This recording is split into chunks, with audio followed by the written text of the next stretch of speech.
O mundo perdeu uns 40 anos deixando de estudar a teoria austríaca.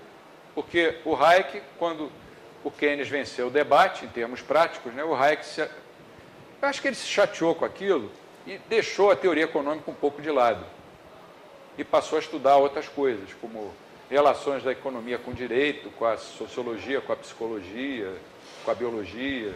Escreveu sobre filosofia política. Ele nunca mais escreveu praticamente sobre teoria econômica. Só os alunos do Mises, na Universidade de Nova York, o Israel Kirzner, o Rothbard e outros, é que tentaram seguir essa tradição. Mas era uma minoria. Era como você ir a um estádio de futebol, assistir ao jogo, sei lá, entre a seleção brasileira e uma seleção de um país pequeno, lá do Oriente Médio, que só tivesse 2 torcedores ou 3. Você só ia escutar o quê? Aquela gritaria da torcida torcendo pelo Brasil. Os outros 3 podiam berrar o tempo inteiro que ninguém ia ouvir. Eram meia dúzia de austríacos espalhados pelo mundo inteiro e todo o paradigma era keynesiano, depois virou monetarista, depois novos keynesianos, novos clássicos, estão aplicando tudo que eles falam e o mundo não sai da crise. Bancos centrais têm uma razão de ser. Eu já fui o defensor ardoroso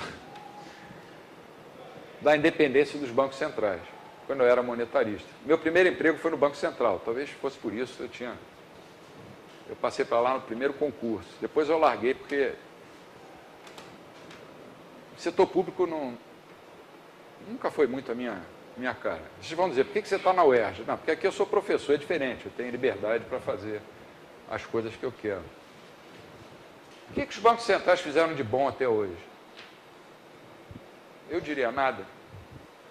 Se não tivessem sido criados, como seria o mundo hoje? Eu me arrisco a dizer, seria bem melhor, porque não teria havido grandes inflações nem essas crises todas. O Fed vai fazer 100 anos. Eu acho que em 1913 ou 1914, eu nunca me lembro, acho que em 1913. O dólar vale, hoje, 3% do que valia em 1913. E em 1913 valia o mesmo que valia em 1800. Para que servem bancos centrais? Outra pergunta.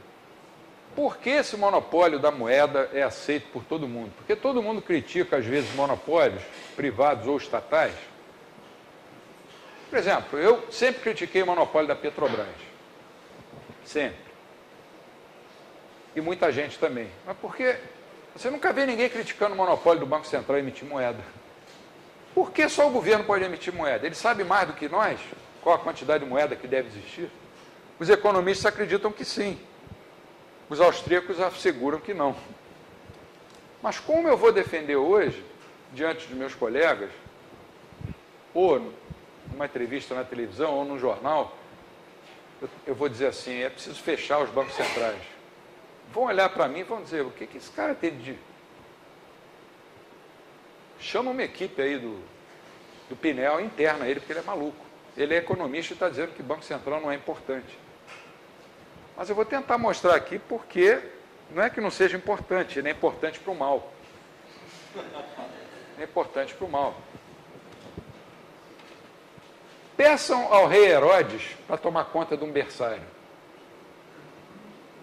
O rei Herodes foi aquele que mandou matar todos os meninos judeus nascidos naquela época de Jesus.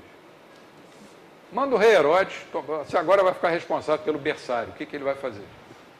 Manda políticos tomarem conta da emissão de moeda. O que eles vão fazer? Políticos e políticas. Aí vai ter Herodes, Herodíades, toda aquela turma de assassinos. Como separar o gato do pires de leite? Como separar os políticos do Banco Central? Como acabar com essa influência política sobre o Banco Central? Há vários mecanismos. O primeiro é o Banco Central independente, ou autônomo, que é uma experiência que até deu certo na Alemanha, depois da Segunda Guerra. Que eles levaram a sério, fizeram um Banco Central que era Banco Central para valer, e deu certo. A segunda é tentar fazer alguma coisa como a Argentina fez, estabelecer uma âncora cambial, fixar a taxa de câmbio e amarrar a moeda dela ao dólar. Deu no que deu. Uma terceira, que alguns austríacos defendem, vai lá, a gente aceita, não dá para mudar agora, só daqui a 200 anos a gente muda, mas só pode emitir moeda se tiver aumento no estoque de ouro. A quarta seria se estabelecer um sistema de moedas competitivas. Vários bancos seriam autorizados a emitirem moedas com lastro, podia até continuar existindo o Banco Central, mas ia competir com as outras. Se o político A, B ou C influísse no Banco Central, ou partido XYZ, a moeda do Banco Central ia se desvalorizar perante a moeda do banco A, B ou C. E uma outra questão muito importante, que está dentro da discussão do processo de mercado e da estrutura de capital, é essa questão da moeda fiduciária, né? Das reservas fracionárias. É um absurdo. Como é que o mundo pode funcionar assim? Se todos os correntistas correrem para qualquer banco, para sacar, esse banco vai quebrar, pode ser o banco mais sólido do mundo.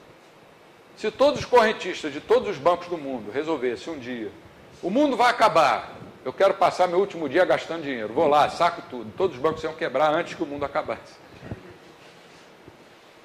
Isso é uma questão que precisa ser discutida.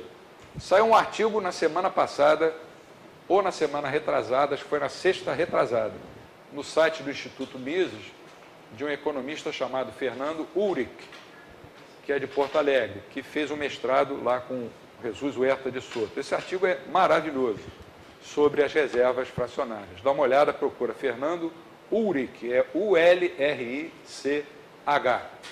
que também faz parte da equipe do Instituto Mises. Gostaria até que ele desse mais aulas nesse curso, mas pela distância e pelas ocupações dele ficou difícil, né?